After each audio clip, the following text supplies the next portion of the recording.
آپ کے ایک لیکچر میں آپ نے یہ کہا تھا کہ حضرت نوح کا جو سیلاب ہے وہ پوری دنیا میں آیا تھا، اور غامدی صاحب نے اس کو بڑا خوبصورتی سے ڈیٹیل میں بتایا کہ وہ تو ایک چھوٹے سے خطے پر آیا تھا، اور نبیوں کے عذاب بھی جو آتے ہیں وہ ان کی قوموں پہ آتے ہیں، وہ پوری دنیا پہ نہیں آتے. بالکل، نبیوں کے عذاب اصل میں تو ان کی قوموں پر ہی آئے. یہی فرق ہے حضرت نوح میں اور باقی کے انبیاء میں کہ حضرت نوح کے وقت جو معاملہ چل رہا تھا نا، اور جو غامدی صاحب نے کہا ہے کہ حضرت نوح کا سیلاب ان کے خطے میں آیا تھا، جی مطلب میں آپ شور ہیں اس بات پہ؟ جی جی بالکل، انہوں نے اس چیز کو ایکسپلین کیا ہوا کہ تو وہ ایک خطے پر آیا تھا. یہ مجھے بات سمجھ نہیں آتی. پھر وہ بائبل میں حضرت نوح کے بچوں میں سے یاجوج ماجوج نکال لیتے ہیں، تو بائبل میں ہی لکھا ہوا ہے ڈیسولیشن کا، پوری دنیا میں فلڈ کا. وہ کون سی چیز بائبل کی درست سمجھتے ہیں، کون سی غلط سمجھتے ہیں، مجھے سمجھ نہیں آئی بات کی. یا تو پوری بائبل مانے یا پھر اپنی مرضی کی چیزیں تو نہ اس میں فٹ کریں. مطلب بائبل میں یہ لکھا ہوا ہے، پورے چیپٹر ہیں، ڈیسولیشن کے چیپٹرز ہیں. دنیا کے اوپر فلڈ کا کانسیپٹ قرآن میں نہیں ہے، بائبل میں اصل میں. یہ تو میں آپ کو بھائی بتاتا ہوں میرا موقف کیوں ہے، میں بائبل سے نہیں لے رہا اس بات کو، مگر یہ حام سام اور یافس کی قوم یاجوج ماجوج جو ہے وہ حضرت نوح کی اولاد میں سے ہے، یہ بائبل میں لکھا ہوا ہے. تو قرآن میں تو نہیں لکھا ہوا نا یاجوج ماجوج حضرت نوح کی اولاد ہے. تو یہ بائبل کا ایک چیپٹر قابل قبول ہے، اور جو سب سے بڑے 11 چیپٹرز ہیں ڈیسولیشن کے وہ قابل قبول نہیں ہے. چلیں ایک الگ بحث ہے، کیونکہ موقع یہ نہیں ہے کہ غامدی صاحب کیا سوچ رہے ہیں، وہ تو خود ہی بتائیں گے کہ انہوں نے آدھی بائبل یہ اپنی مرضی کے حصے کیوں نکالے، اس میں سے کون سے ڈیلیٹ کر دیے، کون سے صحیح ہیں. یہ ایک الگ سے لیکچر ہے. حضرت نوح کا جو سیلاب ہے وہ پوری دنیا پہ قرآن پاک کے تھرو بھی صاف سمجھ آ جائے گی آپ کو.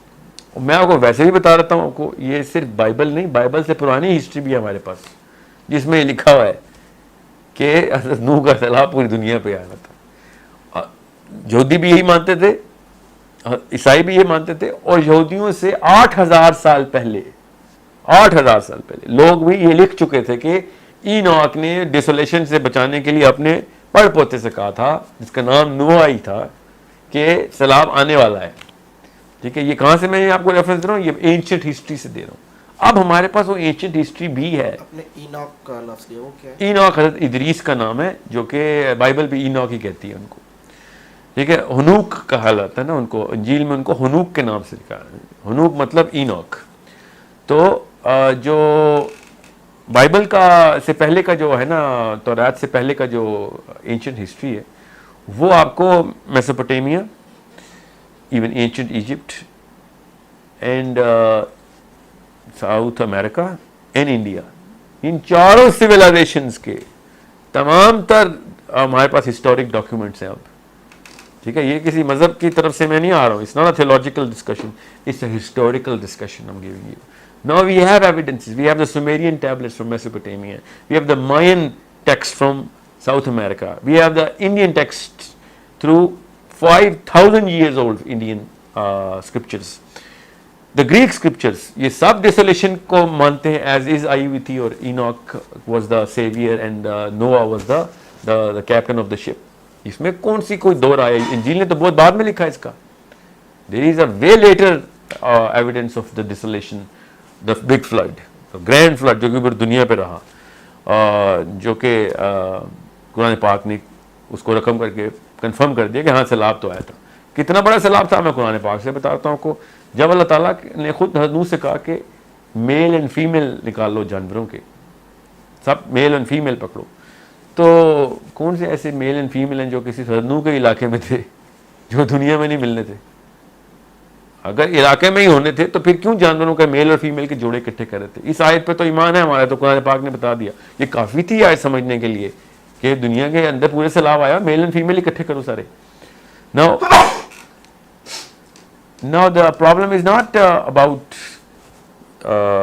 کہ سیلاب آیا تھا دنیا پہ کہ نہیں آیا تھا، یہ تو ہمیں پتہ آیا تھا، دنیا کو پتہ ہے کہ دنیا میں سیلاب آیا تھا. We have now ecological and scientific evidence from archaeological evidences from the science کہ دنیا میں ہر جگہ سیلاب کے وہ ہیں. یہاں تک کہ جو اسفنکس ہے ایجپٹ میں، اس کو اب انہوں نے پروو کر دیا کہ یار یہ کوئی 500-700 سال پانی میں رہا ہے. یہ اتنا زیادہ وہ ہے، سوری 500-700 سال میں یہ پانی سے ایروڈ ہوا ہے. 5,000 سال پہلے یہ پانی میں تھا، اس کے اندر پانی کے اندر اثرات ہیں. there is so much evidence. قرآن پاک نے تو آپ کو ظاہر ہے نوح کے سیلاب کے اتنی تفصیلات نہیں بتائی ہوئی کیونکہ ہماری شریعت سے اتنا تعلق تھا نہیں احکامی، اور ویسے بھی یہ بات قرآن پاک کو پتا تھا. اللہ تعالیٰ نے وہ تمام باتیں اسیوم کروائیں انجیل میں کہ جو بالکل صحیح اسیوم کرتے رہے. اللہ تعالیٰ نے اس کی ایکسٹینشن قرآن پاک میں ڈال کے کہیں پہ بھی ریفرنس نہیں دیا، کیونکہ یہ تو پہلے سے ہی پتا تھا انسانوں کو کہ پوری دنیا پہ نوح کا سیلاب آیا ہوا ہے. یہ تو اب غامدی صاحب نے کہیں پہ ایک نئی بات کر دی. میں بھی حیران ہو رہا ہوں کہ وہ صرف لوکل خطے پہ تھا. جب کوئی چیز پہلے سے صحیح پتہ ہوتی ہے نا انجیل میں یا تورات میں، قرآن پاک اس کو تفصیل میں نہیں گیا کیونکہ وہ پہلے سے ہی لوگوں کو پہلے سے ہی پتہ ہے، عام سی بات ہے. یہ قرآن پاک کا ہسٹوریکل نہج رہا ہے کہ جو چیزیں پہلے سے چلی آ رہی ہیں، ہسٹری میں ہیں، اس کا شریعت سے تعلق نہیں ہے، اس کی تفصیل نہیں بتائی، but you already know this. So it is again a lack of exposure to archaeological, scientific realms and even historic realms. میں حیران ہوں کہ انہوں نے ابھی تک سومیرین اینڈ میسوپوٹیمین سویلائزیشن نہیں پڑھی جس میں کہ حضرت ادریس اور نوح کی اتنی تفصیل مل گئی ہے نام لے کے کہ میں اس تفصیل میں جاؤں تو کوئی نیا ہی ٹاپک شروع ہو جائے گا کہ وہ سیٹرن پہ کیا کر رہے تھے. حضرت ادریس کی بات کر رہا ہوں، انٹرگلیکٹیکل مشن کیسے وہ کرتے ہو رہے تھے. یہ سومیرینز نے بتایا ہمیں، قرآن پاک نے تو یہ بتایا نا کہ ہم اوپر چوتھے آسمان پہ آ گئے. وہ ٹھیک ہے، چوتھے آسمان پہ چلے گئے ادریس. ورفعنا مکانا علیہ کہ یہ اوپر کے مقام پہ ہم نے اس کو اٹھا لیا. یہ تو چوتھے آسمان کی تو حدیث بھی ہے ہمارے پاس کہ چوتھے آسمان پہ ادریس علیہ السلام سے ملاقات ہوئی معراج پہ اللہ کے نبی صلی اللہ علیہ وسلم کی، جو کہ کنفرم کرتی ہے کہ ادریس وہیں پہ اوپر ہی تھے واقعی. he died on the in the fourth heaven. اس کے نیچے جو کچھ بھی ان کے سفر اور ان کے وہ رہے ہیں ٹریولز، وہ تو اینشنٹ ہسٹری کے تھرو میں پتہ چلتے ہیں، اور the kind of books he wrote. اور وہ بھی ہمیں اللہ تعالیٰ نے بتایا کہ بھائی اس کو ہم نے قلم سے، پہلا انسان اس کو قلم سے لکھنا سکھایا. And he wrote libraries and he wanted more age. یہ بھی اسلامک روایات ہیں کہ وہ عمر کے تقاضے کے لے گئے تھے کہ مجھے اور وقت دے کہ میں زیادہ کچھ لکھ سکوں. بٹ ان کا وقت پورا ہو چکا تھا. اسرائیل نے چوتھے آسمان کے اوپر ہی حضرت اسرائیل علیہ السلام نے کہا کہ میں تو حیران ہوں آپ کی یہاں ملاقات ہو رہی ہے، مجھے اللہ نے کہا تھا آپ کو چوتھے آسمان پہ موت دینی. تو میں اس وقت آتے ہوئے سوچ رہا تھا کہ چوتھے آسمان پہ کیسے میں آپ کی روح قبض کروں گا، مطلب اوپر کیسے لے کے آؤں گا آپ کو، آپ پہلے سے ہی اوپر آ گئے. ٹھیک ہے، یہ معاملہ جو ہے نا یہ تبھی پتہ چلے گا جب آپ کو ان تمام چیزوں کو ان ٹوٹیلٹی دیکھیں گے، اسپیشلی میسوپوٹیمین ٹیکسٹ اسکرپچرس کو، گریک اسکرپچرس کو، مائن اسکرپچرس کو، ایون انڈینس کو. And I really urge everyone to actually study the ancient history way more than their recent history. ہماری ریسنٹ ہسٹری تو black and white paint brush سے اپنی politician نے مرضی سے کر دی ہوئی ہے. اسلامک ہسٹری بھی پینٹ کر دی ہوئی ہے. اس لیے شکر الحمدللہ اللہ نے آپ علماء کرام کو اللہ تعالیٰ درجات بلند کرے. حدیث سیو کرتے رہے ہیں وہ تو ہمارے پاس یہ سارا کا سارا وثوق سے کہنے کی ضرورت ہوئی ہے ہمیں، ورنہ ریسنٹ ہسٹری تو ہماری بالکل ٹینٹڈ ہے. اینشنٹ ہسٹری ٹینٹ ہو نہیں سکتی. اب جا کے نکلی آرکیالوجی میں 11,000 سال پرانی ٹیبلٹس کے اوپر اسکرپچرز لکھے ہوئے، نام لے کے لکھے ہوئے، واقعات بتائے ہوئے. So Muslims do not really study that مچ.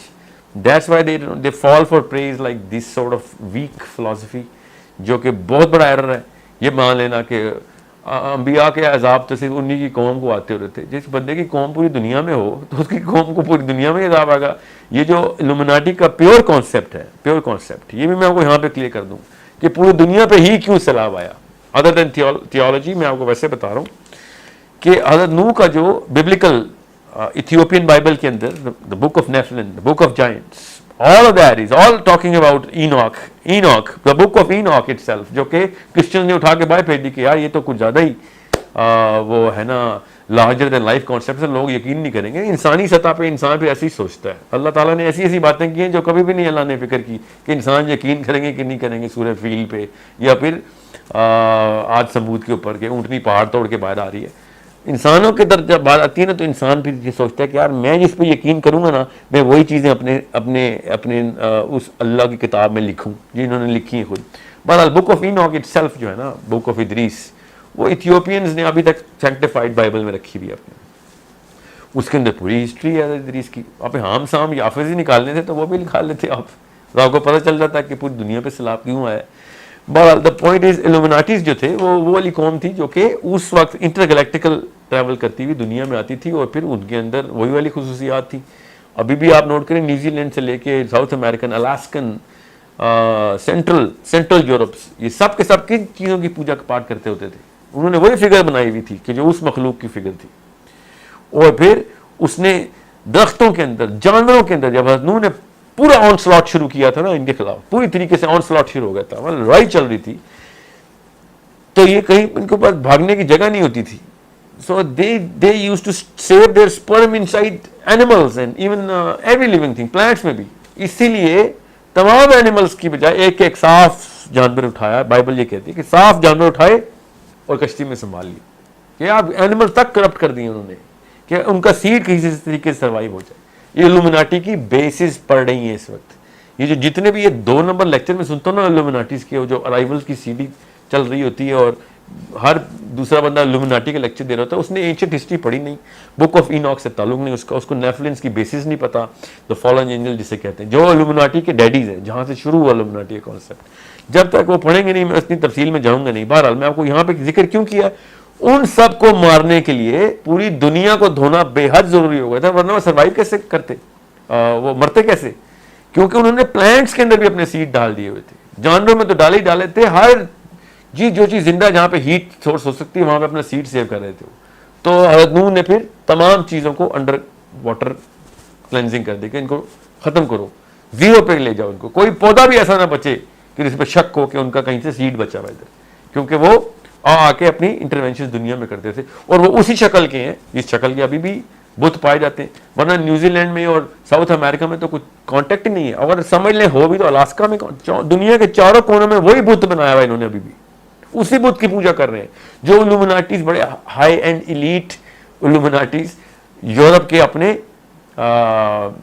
محلات کے اندر رکھے ہوئے انہوں نے وہ بت, وہ ایسکیمو -200 ڈگری کے اندر ایسکیمو کے وہی بت ہے. یہ کہاں سے ہے ان کے پاس یہ والے بت, اسی شکل کے جس کا سر پرندے کا ہوتا ہے, دھڑ جانور کا ہوتا ہے, پیر انسانوں کے ہوتے ہیں. یہ سوچیں تو صحیح نا, where do they come from? They come from this very concept which the Bible explains very clearly, and the ancient history and the Sumerian tablets draw them with the pictures.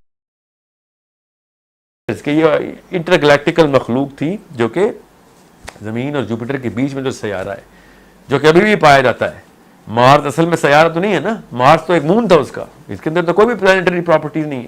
The real planet was which is the debris right now, جس کو ایک asteroid belt کہتے ہیں نا, وہ ایک سیارہ تھا پہلے جو ٹوٹا ہوا ہے, جو گھوم رہا ہے سورج کے گرد. ابھی بھی جوپیٹر اور ارتھ کے بیچ میں ایک سیارہ تھا, اس سیارے کی ایک مخلوق تھی جو کہ بلاسٹ کر دی گئی. وہ سیارہ توڑ کے دنیا میں انٹر ہونے کی کوشش کر رہے تھے, نوح ادھر سے لڑائی کر رہے تھے ان کے ساتھ, اور ان کے ساتھ پھر جو معاملات کیا نوح نے, پھر ظاہر ہے پورا ڈپ بھی دینا تھا نا, پورا کا پورا جو نظام, جو جہاں جہاں پہ ان کی گندگی آ سکتی تھی انہوں نے کہا ساری صاف کرنی پڑے گی بھائی, پورا کا پورا سیلاب آئے گا. نا دس از اے حکمہ. حالانکہ بک آف ایناک کہہ رہی ہے کہ حضرت ادریس نے نوح کو پہلے ہی بتا دیا تھا کہ سیلاب تو آنا ہی آنا ہوتا ہے اتنے سال بعد, اس سے پہلے تیاری کر لے کیونکہ یہ بچنے والے نہیں. حضرت ادریس نے حضرت نوح کو سیلاب کا بتایا ہوا تھا پہلے سے. حضرت نوح پڑھ پوتے ہیں حضرت ادریس کی, یاد رکھیے گا, ٹھیک ہے. تو it's a little bigger than what you think. اور میں ایکسپیکٹ نہیں کرتا کہ اتنی ڈیٹیل میں لوگ پڑھائی کرتے ہوں گے اینشنٹ ہسٹری کی, جو کہ مجھے موقع اس لیے مل رہا ہے because it was something which was connecting the dots of all of those books, especially حضرت ادریس کا جو دور ہے. کچھ سوال پیدا ہو رہے ہیں آپ کی جی بات سے.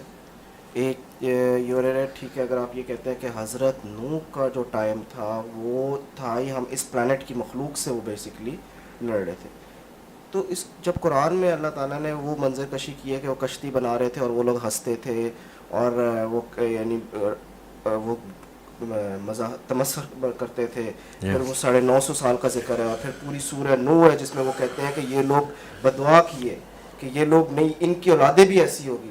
تو پھر یہ کیا اس مخلوق کی یہ قوم ہی یعنی اس انسانیت پہ وہ نہیں, انسان تو تھے. اچھا سوال آپ کا. میں نے دیکھیں بائبل کے تھرو ریفرنس دیا آپ کو, میں نے کوئی ایمان مکمل نہیں کیا اس کے اوپر کہ وہی ہونی تھی. بائبل نے بڑا جو کلیئرلی بتایا نا ایلومناٹی کے بیسس کا, نام تو انہوں نے یہ نہیں رکھا ہوا, میں ویسے آپ کو کنیکٹ کروں. میں 3 چیزیں اکٹھی کی ہیں میں نے آپ کو, ایک اینشنٹ ہسٹری, ایک ببلیکل ٹیکسٹ اینڈ اسکرپچرز, اور جو کہ بغیر book of Enoch, book of Nephilim, book of giants پڑھے بغیر آپ کو سمجھ نہیں آنی. ڈسولیشن کا پورا کانسیپٹ جو سیلاب کا کانسیپٹ ہے وہ کیا ہو رہا تھا یہ بائبل میں ہنٹ کے طور پہ کرایا گیا. اینشینٹ ہسٹری ڈیٹیل سے بتاتی ہے اس کو. اور قرآن پاک کے اسٹینسل کے اوپر یہ چیزیں نہیں اترتی تو میری طرف سے باہر میں جائیں. اگر قرآن پاک کے اسٹینسل پہ پوری اترتی ہیں تو میرا ایمان لانا ضروری ہے اس کے اوپر. اسی لیے تو میں کہتا ہوں بائبل سے ایک چیز اٹھا لی اور دوسری چیز نہیں کی تو اسٹینسل کیا ہے آپ کے پاس, کوئی اعلیٰ کوئی کرینہ ہونا چاہیے, کوئی معیار ہو کس اسکرین پہ سیٹ کرتے ہیں. تو قرآن پاک کے تھرو یہ ایکسپلین ہوتی ہیں باتیں کہ ادریس حضرت نوح کو بتا رہے ہوں. ٹھیک ہے, یہ تو ہمیں بھی پتہ ہے کہ Idris was the great grand father of حضرت نوح علیہ السلام. So what you are seeing is کہ وہ 40 بندے آئے تھے کشتی میں, وہ انسان ہی تھے, بالکل انسان تھے. حضرت نوح کے بچے انسان تھے, ہاں حام سام یافس انسان تھے. حضرت نوح کا ایک اور بچہ بھی تھا جو کہ پہاڑ پہ چڑھ گیا تھا, جو نہیں ایمان نہیں لے کے آیا تھا. سوال بڑا سمپل سا ہے, جو چیزیں ہمارے لیے تعلق سے رکھتی تھی نا, ہم سے ڈائریکٹ تعلق کہ ہماری ہدایت کے لیے کیا, وہ اللہ تعالیٰ نے قرآن پاک میں بتا دی. ٹھیک ہے, جو ہم سے پہلے سے پوری طریقے سے چلی آ رہی تھی اللہ تعالیٰ نے اس کو زیادہ ڈیٹیل میں نہیں گیا کہ یہ تو پہلے سے ہی آپ کو پتہ ہے. ٹھیک ہے, ورنہ سیلاب کی بھی اماؤنٹ کوانٹٹی بتا دیتے. آپ سے میں بڑا آسان سے سوال کرتا ہوں کہ حضرت نوح 950 سال تبلیغ کرتے رہے. ٹھیک ہے, حضرت نوح کے 3 بچے تھے, حام سام یافس. مطلب سوچیں, آپ کا دماغ میں سوال خود نہیں پیدا ہوتا کہ حضرت نوح کی کیا 921 سال کی شادی ہوئی تھی. سوچیں تو صحیح نا, دیر از اے پرابلم ہے, بیٹر سالو ہیئر کہ اگر حضرت نوح کی اپنے ٹائم پہ شادی ہوئی تھی جو کہ پرانے دور میں بہت ہی پہلے شادی ہو رہی تھی, تو حضرت نوح کے تو کم از کم نہیں تو 34 نسلوں کے بچے ہونے چاہیے کم از کم. ٹھیک ہے, 50 نسلوں تک کے تو بچے ہونے چاہیے, مگر ان کے صرف 3 بچے, 4 بچے, ایک تو نہیں آیا, ایک 3 بچے کشتی میں آ گئے اور ایک بچہ نہیں آیا, بیوی بھی نہیں آئی. ٹھیک ہے, مطلب بیوی بھی ایک ہے, ان کے ساتھ 4 بچے ہیں. 950 سال تک ان کے قبیلے نے بھی شادیاں نہیں کی اس کے بعد, ان کے بھی کوئی بچے, ورنہ ان کی بھی 50 نسلیں ہونی چاہیے تھی. اس لیے یہ بات پورے کے پورے کانٹیکس میں چاروں کیٹیگریز کو اکٹھا رکھ کے سوچیں گے تو آپ کو سمجھ آئے گی کہ حضرت نوح 950 سال زمین کے اوپر تبلیغ نہیں کر رہے تھے. There was a lot of other things going on جو کہ ابھی میں نے ایک دم بول دیا نا تو دھوئیں نکل آئیں گے مسلمانوں کے دکانوں سے کہ یہ کیا عجیب سی بات کر رہے ہو. مگر یہ بات قرآن پاک سے ہی ثابت ہے کہ انٹر گلیکٹیکل مشن جو تھے ادریس اور نوح کے دور میں کوئی بڑی بات نہیں تھی. پورٹلز جو تھی وہ کوئی بڑی بات نہیں تھی. یہ تو اللہ تعالیٰ نے خود بتا دیا ہے کہ اس دن آسمان کے میں سارے دروازے کھول دوں, آسمان دروازے ہو جائے گا. مطلب خود سوچیں نا, کھڑکیاں نہیں ہوں گی, دروازے ہوں گے, دے آر دا پورٹلس. اور کھڑکی بھی ہوتی تو چلیں, بندہ سوچتا ہے کہ کیا چیز ہے ایسی جو کہ انٹر گلیکٹیکل موومنٹ کرتی, دروازے سے کیا, اس طرف کیا ہے دروازے کے, یہ سب پہلے یہاں پہ کھلتے ہوتے. عام سی بات تھی انسانوں کے لیے. ذوالقرنین کو ٹریول کرتے دیکھنا ان کے لیے کوئی بڑا اچنبا نہیں تھا کیونکہ اس وقت چلتا ہوتا یہ کام. اور ادریس 4تھے آسمان تک جاتے ہیں تو یہ والا واقعہ اتنی کوئی تعجب سے کیوں نہیں لکھا جاتا, معجزے کے طور پہ کیوں نہیں لکھی گئی یہ ساری باتیں. حضرت ادریس اگر 4تھے آسمان پہ گئے تو معجزہ کیونکہ ان کے لیے کوئی بڑی بات نہیں تھی. اس وقت یہ ماحول اس طرح کا نہیں تھا. آپ خود سوچیں نا, حضرت آدم کو کیا نیچے پھینکا گیا ہے, یہ پیراشوٹ لے کے آئے تھے, کیسے آئے تھے حضرت آدم نیچے؟ انسان ہے نا, اس کو تو ہم فرشتہ نہیں مانتے نا. حضرت آدم زمین پہ کیسے پہنچے؟ There is a interdimensional way that actually does open, and اسی کے تھرو معراج ہوئی ہے. معراج پہ تو ہمارا کانسیپٹ کلیئر ہے نا. معراج پہ اوپر جب گئے ہیں تو اللہ کے نبی صلی اللہ علیہ وسلم, وہ بھی غامدی صاحب نے کہا خواب میں گئے, اصل میں نہیں گئے. ٹھیک ہے, آپ ایک طرف آپ اپنا فلسفہ ٹلٹ کر لیتے ہیں نا تو باقی کی ساری چیزیں ڈیلیٹ کرنی پڑتی ہیں آپ کو. یہ زبردستی, اس کو بائسنس کہتے ہیں, لاجیکل فیلیسی نہیں, مینٹل فیلیسی. براق پہ نہیں گئے آپ؟ براق پہ خود گئے نا, ایز ایزی گئے نا. وہ تو یہ تو ایمان ہے ہمارا کہ, ورنہ غامدی صاحب کی اس فلسفے میں انہوں خواب میں تھے تو پھر تصدیقوں کی لسٹیں کیوں لگی تھیں؟ خواب میں جانے پہ عرب کو کیوں تعجب ہو رہا تھا, وہ جھوٹ بول رہا ہے, 1 سیکنڈ میں ہو کے اوپر آیا. پھر قافلے کی ویریفیکیشن دی, یہاں تک کہ ابوبکر صدیق نے پوچھ لیا کہ بیت المقدس تو میں جاتا رہتا ہوں, مجھے بھی میرے شرح صدر کے لیے نا, عین الیقین کے لیے مجھے بتائیں بیت المقدس کا نقشہ. ابوبکر صدیق کو بھی پاک صلی اللہ علیہ وسلم بتایا. ابوبکر صدیق نے کہا واللہ کیا ٹریول کیا آپ نے, ایک ایک چیز آپ کو بالکل صحیح بتائی آپ نے. مگر یہ تو ابوبکر صدیق کا واقعہ سنا رہا ہوں, کون سے عرب نے تعجب نہیں کیا تھا معراج کے اوپر. اتنا بڑا جو جو ہے نا کیسے کہتے ہیں لڑائی اور فتنہ کھل گیا تھا مسلمانوں میں کہ یہ تمہارا نبی یہ کہنا شروع ہو گیا, مذاق اڑانا شروع ہو گئے تھے عرب. غامدی صاحب کو یہ بات کیوں نہیں سمجھ آ رہی کہ اگر میں کہتا ہوں میں نے خواب میں کون بہت بڑی ٹریجیکٹری کی اور پتہ نہیں کہاں سے ہو کے آیا ہوں, تو میرا کیوں مذاق اڑے گا؟ خواب میں تو ویسے ہی اڑتے پھرتے. عرب تو مذاق ہی اس لیے اڑا رہا تھا کہ پروفیٹ صلی اللہ علیہ وسلم نے کہا تھا میں خود کر کے آیا ہوں یہ سارا کچھ, ورنہ کیوں کوئی مذاق اڑائے گا آپ کا؟ صحابہ, بڑے بڑے صحابہ کرام نے بڑا وقت دیکھا ہے اس وقت کو, کیونکہ لوگ تصدیق شروع ہو گئے تھے مسلمانوں کی کہ تمہارا نبی تو کہتا ہے منٹ میں اوپر سے ہو کے واپس بھی آ گیا, 7 آسمانوں کی سیریں کی ہیں اس نے, بیت المقدس گیا ہے وہ. سوچو نا صحیح, یہ مجھے یہ ساری ہسٹری ریڈ کرنی پڑتی ہے اگر آپ بائسنس کسی ایک طرف کریں. یہ مین اسلائی کی طرف بائسنس ہے, کیونکہ انہوں نے کہہ دیا خواب ہے, کیونکہ بنی اسرائیل میں رویا کا لفظ نکل آیا. یہ بات کہیں اور جا رہی ہے, میں آپ کو بس چھوٹا کر کے بتا رہا ہوں کہ چونکہ وہ رویا کا لفظ نکل آیا تو انہوں نے کہا رویا کا تو مطلب ہی خواب ہوتا ہے, جس طرح وہ توفی کا مار ہی دیا, عیسیٰ کو مار ہی دیا انہوں نے, کیونکہ اس کا تو مطلب ہی موت ہوتا ہے. آپ اللہ کو بتائیں گے کیا مطلب ہوتا ہے؟ بس سوچیں نا صحیح, یا تو اللہ کو سمجھائیں گے یا اللہ اس کا تو مطلب یہ ہوتا ہے, آپ نے ایک لفظ کیوں بول دیا تھا. رویا کا مطلب دیکھنا ہوتا ہے. یہ خواب زبردستی ڈالا ہے کیونکہ خواب بھی ہوتا ہے, اس لیے انہوں نے کہا نہیں. عام اصطلاح میں خواب لیا جاتا ہے, اس لیے معراج خواب میں ہوئی تھی. یہ میں کیوں آپ کو معراج کی بات بتا رہا ہوں, بات کہیں اور نہ چلی جائے, کہ جب معراج پہ پورٹل کھلتی ہے اور براق اوپر سے اوپر چلا جاتا ہے, ٹھیک ہے, تو آپ کو نوح کے اوپر جانے میں کیوں مسئلہ ہے, یا حضرت ادریس کے اوپر جانے میں کیوں مسئلہ ہے؟ اچھا میں تھوڑا سا کلیئر کرنا چاہ رہا ہوں, مجھے مسئلہ نہیں ہے, میں صرف ان دونوں ڈاٹس کو ملانا چاہ رہا ہوں جو آپ ایکسپلین کر رہے ہیں اور قرآن میں بالکل جو قوم حضرت نوح کی قوم کی پوری صورت ہے کہ اللہ انہوں نے انسانوں کی جو ہاں, تو انسانوں کے جو معاملات ہمارے اوپر اطلاق ہوتے ہیں نا, اللہ تعالیٰ نے بتا دیے کہ ان انسانوں نے نہیں مانا تو انسانوں کے ساتھ یہ ہوا ہے. جو باغی قوم چل رہی تھی اس کا ہمارے اوپر کوئی اطلاق نہیں نا. تو کیا اس کا یہ مطلب ہے کہ اس دور میں کہ اس دور کے جو انسان تھے کیا وہ اس مخلوق کے تابع تھے یا ان کے تھے یا ان کے ساتھ میں؟ بالکل 100%. واللہ عالم, میں کیا 100% کا لفظ بول دیا, واللہ عالم کہ اور کیا کرتے تھے وہ, ایٹ لیسٹ نوح کے اوپر تو نہیں تھے, یہ تو پکی بات ہے. اللہ پہ تو ایمان نہیں لائے تھے نا وہ. جو اس دور کے مسائل چل رہے تھے وہ باقی کی جو اسکرپچر ہے نا وہاں سے تو صاف سمجھ آ جاتی ہے کہ وہ واقعی وہ that was the big Illuminati game going on at that time. Illuminati میں اس لیے کہہ رہا ہوں کیونکہ وہ بھی یہی کہتے ہوتے کہ کیا تم کس قسم کے فلسفے پہ آ گئے ہو, ہم تمہیں نیا علم دیتے ہیں, ہم تمہیں آسمانوں میں اڑنا سکھائیں گے. This was the enlightenment age at that time. ٹھیک ہے, آسمانوں میں اڑتے تھے وہ, ظاہر ہے اڑتے تھے.